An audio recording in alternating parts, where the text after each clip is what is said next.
Matt Frei, we're going to talk about China's protests around zero COVID, the significance of them, the government's response, and the rule of Xi Jinping. What are you going to tell me? I'm going to tell you that people, after 3 years of lockdowns, off and on, are so fed up in China. We're talking about tens of millions of people in all the major cities. They're so fed up with being locked in their apartments, with being locked out of their jobs, locked away from what they thought was their prosperity, that they've finally taken these protests onto the streets in a way that we have not seen before. And not only are they protesting against zero COVID, they're also protesting for the first time, as far as we know, against the government itself. The name Xi Jinping has been uttered with total contempt. That is unprecedented for President Xi and his era. The question is, will it lead to something bigger? Will it lead to a revolution? My conclusion is that it won't. Before we begin talking about these protests in China around zero COVID, you were in Hong Kong a few years ago for the protests, the pro-democracy protests there. Yeah. Does it remind you of that, or is this very different? I mean, Hong Kong is obviously very different to mainland China. But It was very different. I mean, the Umbrella Revolution, which started actually in 2014 and then came to fruition in 2019 before it was brutally squashed by the Chinese, was very organized around a kind of set of issues. It started off with education, then it moved on to an extradition law, then it was about democracy. At its height, the demonstrations in Hong Kong managed to mobilize something like 2 million people in a peaceful demonstration on the streets of Hong Kong. That's roughly a third of the population coming out with not a single incident, barely anyone shouting, no rocks thrown. Of course, there were more violent iterations of this as well, the occupation of the universities, which allowed the Chinese authorities then to say, look, this is a bunch of hooligans taking over. But I think essentially the difference is that in Hong Kong, the protests were really about democracy, about the freedom of speech, freedom of political expression in a place that had been promised a large degree of it after the Brits left and had never really received that. The protests in China are in some ways more visceral and for the government they're more serious because it's about basic liberties, about not wanting to be incarcerated in your apartment, in your block, in the extraordinary race between the government, trying to clamp down and the Omicron variant of a virus that runs rampant. Because on that point, the catalyst for a lot of these protests was the fire in an apartment block in Urumqi. Just remind me of what happened there and why that's been the real spark. So let's say, first of all, that discontent with the lockdown policy, the zero COVID policy in China has been brewing for some time. There were these famous scenes, which I'm sure you saw as well early in the year, of people in their apartment blocks in Shanghai, which was under lockdown at the time, banging their pots and pans to say, we want to get out, let us out. So this has been a constant in China, but we forget about it, or the local authorities kind of deal with it, and we'll get onto that in a minute. But this particular incident involved an apartment block. I think it was a 10-story apartment block in Urumqi in western China. This is Xinjiang, the mainly Muslim area, which of course is another story of Muslim Uyghurs being detained for supposedly, flirting with extremism. But in this block, 10 people burned to death because they were not allowed to leave, not because the fire brigade has told you to stay there for your own good, which is then a horrible mistake, but you're not allowed to leave because, someone in your block might have COVID. You are officially under lockdown and they won't let you get out of the building, and then 10 people are incinerated in that building. And that seemed to me, to many people in China, seemed to be the height of absurdity of the zero COVID policy. You're protecting people supposedly from a virus to save their lives, but you let them burn to death in their own apartment block. And so some of the protests in Beijing that we featured yesterday on the program as well showed people lighting cigarettes and candles in honor of those people who died in Urumqi. Another note about Urumqi, Xinjiang province in the far west of China. Is normally ignored by the majority of Han Chinese who live in places like Shanghai or Beijing, or even in the south in Guangzhou, because it's far away. It's full of Uyghurs who a lot of Han Chinese don't really respect. And the fact that this thing that happened, this appalling tragedy that happened in this faraway place of Urumqi, which is normally ignored by the bulk of the Chinese population has created such a firestorm within mainland China, within the rest of the country, on social media, and then of course on the streets, is in itself quite indicative, of how fed up the general population is with the COVID restrictions. And that's really the most extraordinary thing about these demonstrations that have now been, quashed to some extent, is that, China is used to hundreds of demonstrations every year about individual issues in individual cities, workers' rights here, factory closure there, and traffic lights going up over there. But this is a kind of uniformity of purpose. The majority of 1.4 billion Chinese who've been affected by COVID in one way or the other, tens of millions of them locked down in their cities, sporadically over the last 3 years, they all agree on one thing: they want to be freed. So why is the Chinese government still concerned about people dying from COVID? Well, because instead of focusing on a vaccine drive, China has simply been consistently locking down. And Sinovac, the first vaccine to be produced domestically in China, has been less effective than other jabs like Moderna and Pfizer, and it's particularly less effective against the Omicron variant. And while Pfizer was recently approved for use in China, that was only for foreign-born people living in the country, not Chinese citizens, because Beijing wants to prove that it's self-sufficient and doesn't have to rely on other countries' vaccines. Furthermore, China did not roll out the vaccination program to elderly citizens first, unlike other nations like here in the UK. And so because of the nature of persistent lockdowns and the lack of vaccinations, it means most of China's population of 1.4 billion has never been exposed to COVID, and there's little natural immunity. And so, as a result, the Chinese government is concerned hospitals won't be able to cope should a large-scale outbreak occur, especially with so few elderly people vaccinated. That's why this week authorities announced that it was beginning to progress in ensuring COVID booster shots were administered to people over the age of 80.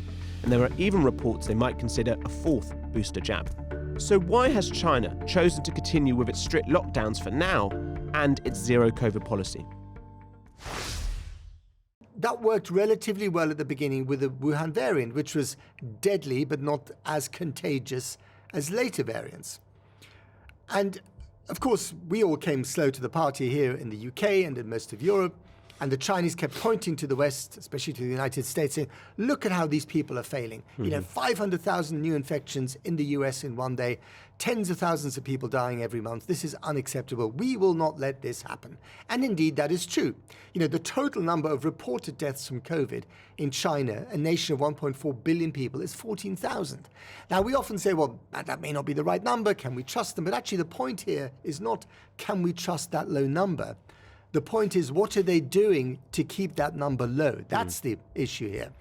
So what they've decided, astonishingly for many people in China and outside China, is that even as the virus has mutated to become more transmissible but less deadly, and now is deemed to be actually less deadly in this country, for instance, than the latest version of the flu, the Chinese are still pursuing a policy of not allowing the virus to spread, of zero COVID. And that means either de jure or de facto the lockdowns of not just entire neighborhoods, but in many cases entire cities. As you say, and then you have the lockdown, it means shops are closed, it means there's mass testing, they're trying to suppress it to, essentially you can't unlock down until there's zero COVID. That's the problem. And as but you might never get there. And you might never get there. And as you say, what that's done is that you've seen the protests in Urumqi, because that means that people are then stuck in burning houses. But you also saw in the Foxconn factory, where they make iPhones, the largest iPhone factory in Zhengzhou, there you had the situation where the lockdown also meant that they were essentially locking workers in with other people infected with COVID, and that's where you saw protests as well. Yes. I mean, if you talk to people who live in Beijing or in Guangzhou and Shanghai, any of those places affected by lockdowns, the stories they will tell you are extraordinary. So let's imagine you have an apartment. Let's imagine you, Kieran, live in an apartment block with 500 people, right? I don't know, 200 apartments, 500 individuals live in that apartment block. One of you in that apartment block tests positive for COVID. You might not show any symptoms, but you have a positive test. The entire block is confined to the block. You cannot leave. And they make sure you can't leave because they put cops on the door, or these guys in white hazmat suits, who are probably the most unpopular people in China at the moment. They've become like the police. They have policing powers, and they will prevent you from leaving. Now, if you were to escape in order to go to the shops or go to the bank or whatever, or see your girlfriend or boyfriend, you are then arrested. And of course, everything can be monitored through your phone. You have to have your phone with you, your smartphone. And the smartphone will have the information on it whether you are from a block that was supposed to be locked down. If you're then apprehended, you are then sent to a COVID camp, in one of these Nissan huts that could be, in another neighborhood somewhere, in another town. And then you're kept there for 2 weeks. And so there's a story of a young woman who went out to Pizza Hut to get a pizza. And while she was there, she pinged red on her mobile phone as she was paying for the pizza. And that means that someone in her block had tested positive for COVID. She should not have been outside. She was handcuffed immediately. She was made to kneel on the pavement. She was kept there for several hours, which is in itself ridiculous. And then she was carted off to a COVID camp for 2 weeks. Had to then contact her relatives and friends to say that she hadn't been kidnapped she'd been kidnapped by the state in the interests of COVID. So essentially, if you want to sum it up, in the interests of keeping COVID, down to zero, which is impossible, as every epidemiologist will tell you, especially with Omicron, the government has done extraordinary things, in terms of the incarceration of tens of millions of people, virtual incarceration in their blocks, and also, of course, massive damage to the economy. What's more surprising? Is it the fact that those protests are happening at all in such large numbers, spontaneously? Or is it because what we're hearing being chanted from some is direct criticism of Xi Jinping and the Communist Party? Citizens, millions of them, yearning to escape almost 3 years of intermittent lockdowns. No more PCR tests, no more isolation, they shout in Beijing, and freedom! Freedom! We want freedom. But in recent days, the message has morphed, touching the rawest of political nerves.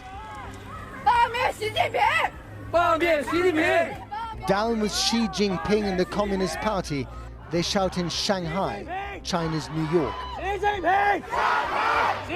Forbidden words on any street in this country for over 3 decades now, once almost certain to lead to arrest and imprisonment.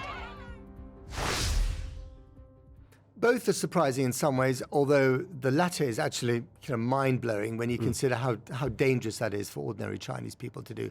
But before we talk about that, I just want to describe to you how the internal political dynamics of China work to make these lockdowns so serious. So here's a government under Xi Jinping, who is an autocratic ruler, the likes of which China hasn't seen since Mao Zedong's death in 1976, and we'll get onto the personality cult later and all that stuff.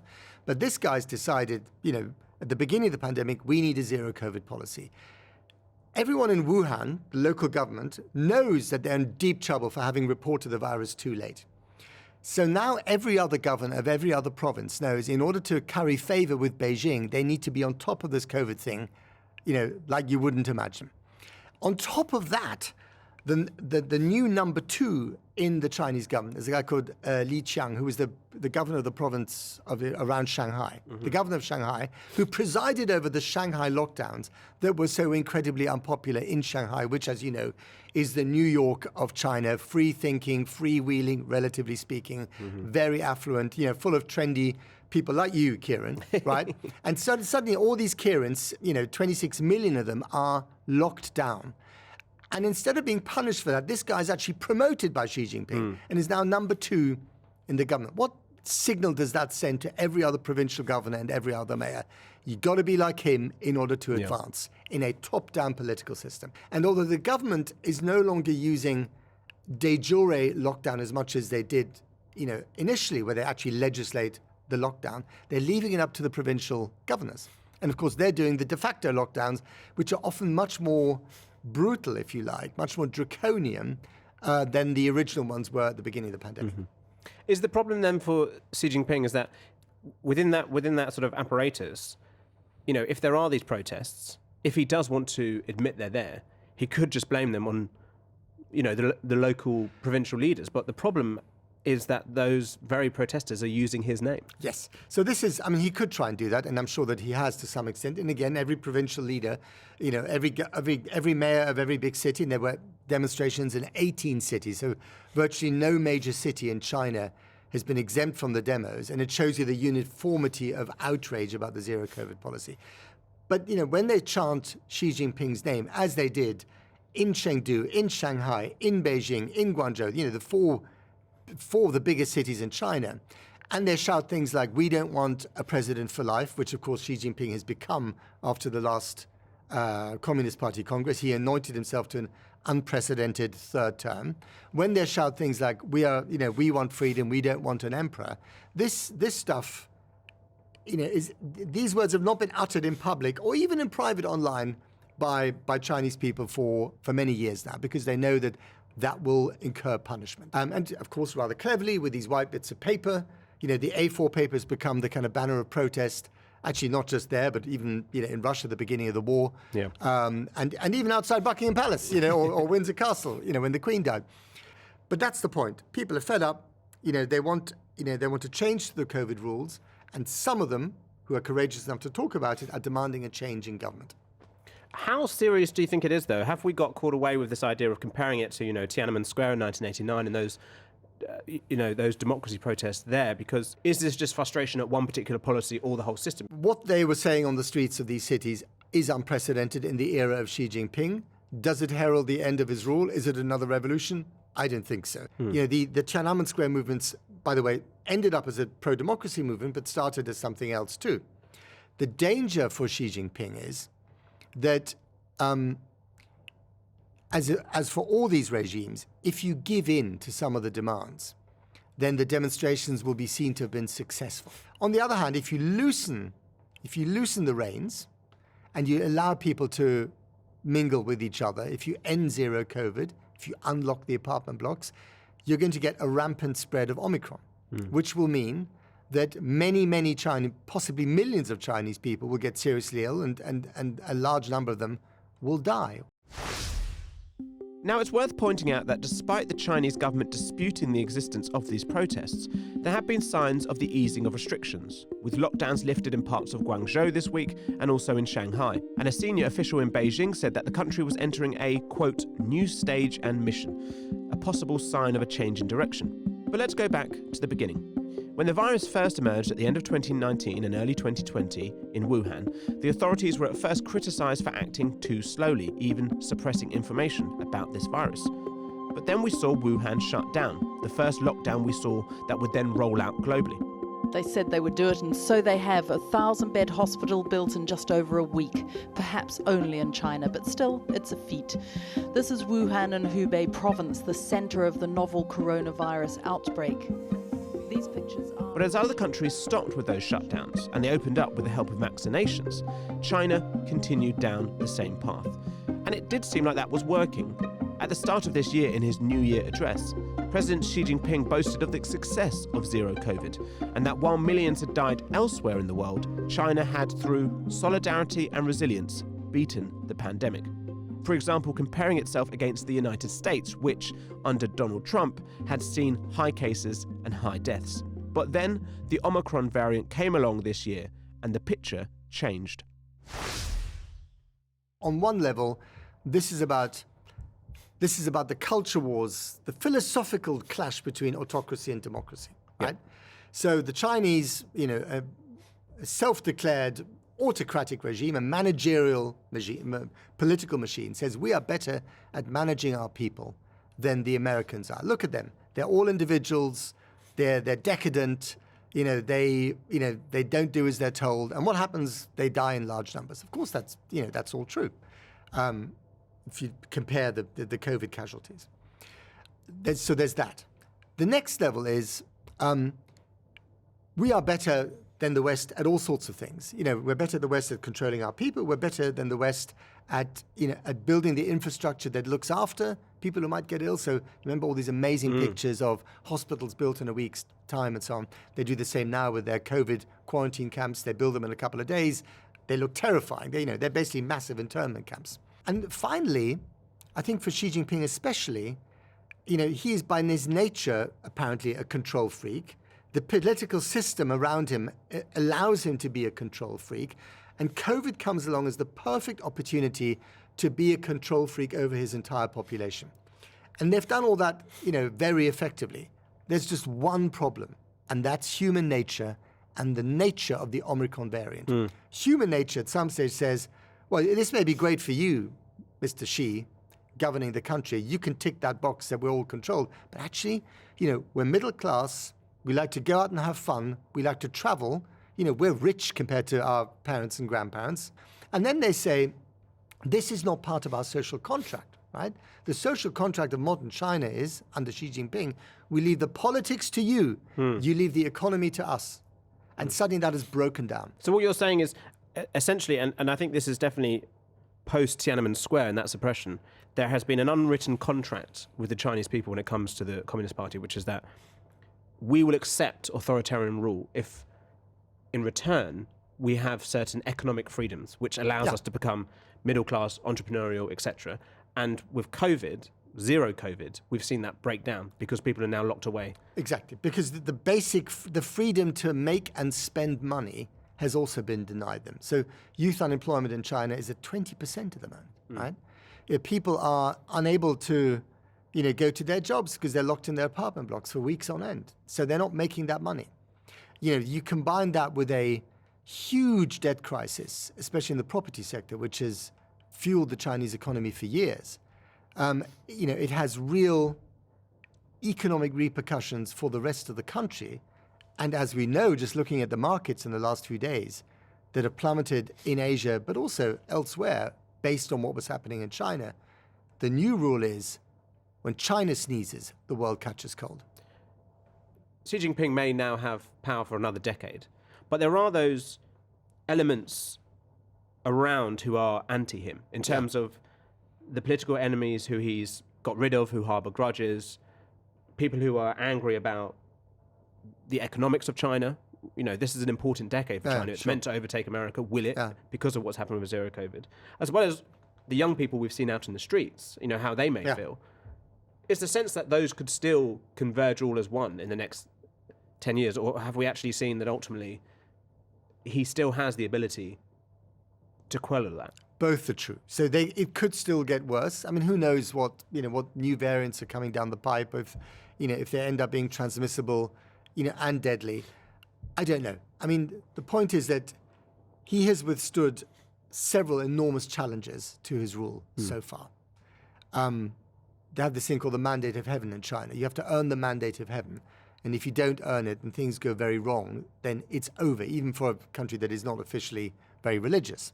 So the mandate of heaven for Xi Jinping looked pretty ropey, actually in 2019. Hong Kong unrest, fights picked by Donald Trump with China. That wasn't going well, the trade war between China and the US. Swine flu, which killed off enough pigs to make the go-to meal for most Chinese office workers and farmers, char siu pork. I'm sure you've had many char siu pork dumplings, or maybe not. All this was deemed to be, a challenge to Xi Jinping. And he didn't handle it particularly well. And then came COVID, which was, could have been a disaster for him. Because if they'd actually clamped down earlier, that month in which it was allowed to spread was the month in which it spread around the world, killing millions of us everywhere.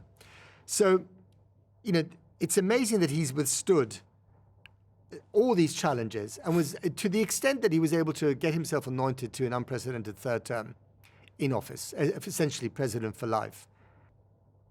He has achieved this unprecedented third term.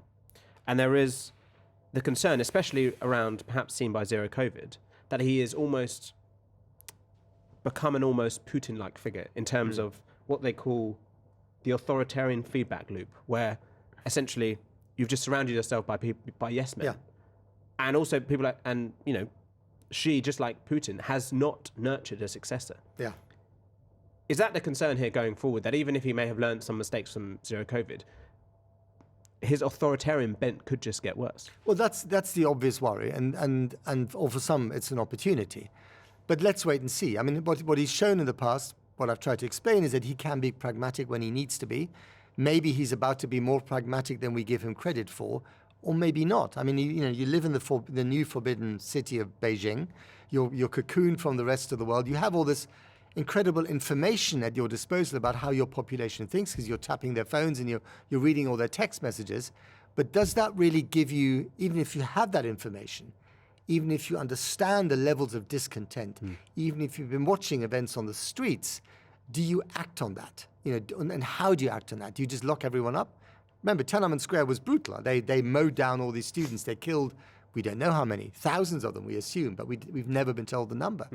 And it was utterly brutal, but it did the trick. Because actually, on one point, one key thing coming through all of this is the economics of zero COVID in terms of what it's done to people's personal livelihoods and the Chinese economy. Yes. Which is, again, so crucial for what Xi Jinping says he will do in terms of making China a great global superpower. One thing we did see after Tiananmen Square was that even though after that we did see the Communist Party decide that actually there was no room for social democratic maneuvers. It was a one-party state. They did allow more of the private sector within the economy. We have seen Xi Jinping actually clamp down on that much more. The party now has much more control over the economy. Yes, if we look at someone like Jack Ma, the founder of Alibaba, who's now is not seen in public anymore. He's living in Tokyo. He's basically in exile. Yeah. Is that not actually the bigger concern when we talk about zero COVID and Xi Jinping? Is actually the economy is really the big issue here. And well, of course, which is my better, point earlier about the social pact. We'll call it the Faustian pact with the Chinese citizenry. In other words, leave the politics to us, but we leave the money making to you. If you can't make the money anymore, if you can't spend the money that you've made, and if that happens in the context of rising unemployment, a massive, debt bubble that's built up after decades of unwarranted, unwise construction. China, by the way, has produced more cement or used more cement in the last 20 years than the rest of planet Earth in the last century. Okay? All those apartment blocks, all those bridges, all those motorways, all that stuff that's been built. If that collapses suddenly, that would be a real disaster for Xi Jinping. That would be the thing that might bring him down, actually. So it does come down to the economy, and that's where it matters to all of us. But when it comes to China, there is. If China sneezes, we catch a cold. They used to say that about America. That's now true of China. Matt Frei, thank you very much for talking to me. Pleasure.